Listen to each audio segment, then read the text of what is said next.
Audiovizual Şuradan müraciətimizə cavab gəlib. Bizim müraciətimizdə Konstitusiya, İnzibati Xətalar Məcəlləsi, Gender bərabərliyinin təminatları haqqında qanun və media haqqında qanunun 7 maddəsi üzrə pozuntu hallarını qeyd etməyimizə baxmayaraq, Şura sadəcə bir maddəyə istinad edərək çox qeyri-peşəkar bir məktub göndərib. Qalan 6 qanun pozuntusunun, eləcə də cinsi qısnamanın təşviqatı faktının adı belə çəkilməyib. Halbuki Şura öz məktubunda da etiraf edir ki, proqramda aparıcı və qonaq tərəfindən gender əsaslı stereotipləri əks etdirən və cinsi rol bölgüsünü ifadə edən fikirlər səsləndirilib. Sadəcə olaraq onlar Mədəniyyət TV-nin bu yayımını təbliğat hesab etmirlər.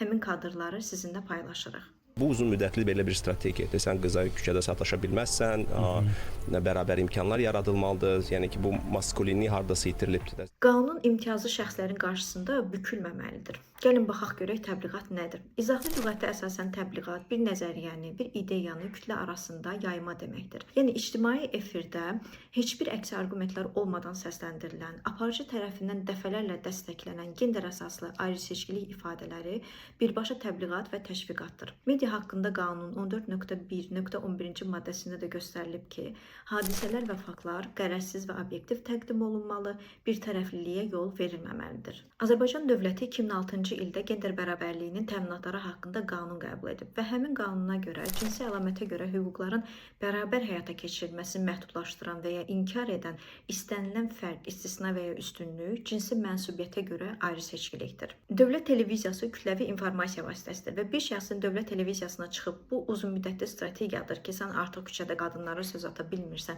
beləliklə maskulinlik itirilib deməsi milyonlarla insanın şuuruna xitab etmə imkanı tapmış birbaşa təbliğat və təşviqatdır. Amma Audiovizual Şura bu cinsi qısnama təşviqatı faktını müşahidə etməyib və öz cavab məktubunda da ümumiyyətlə bu məsələyə toxunmayıbdır. Şura həmçinin aparıcının Konstitusiyanın 25-ci maddəsində qeyd olunan bərabərliyi cəmiyyətə yara kimi görməsi faktını da müşahidə etməyibmiş. Bunun yerini Şura fəxrlə qeyd edir ki, o bir neçə kanallarda cinsi ayrı-seçkiliklə bağlı faktları müşahidə edərək sanksiya tətbiq edib. O zaman belə bir sual yaranır. Dövlət televiziyasının digər kanallardan üstünlüyü və ya imtiyazı nədir? Dövlət televiziyası daha məsuliyyətli olmalı deyildimi? Ona görə də bu qərəzli cavab məktubundan sonra belə qərara gəldi ki, hər kəs öz etirazını fərdi şəkildə sosial media hesabları üzərindən bildirsin.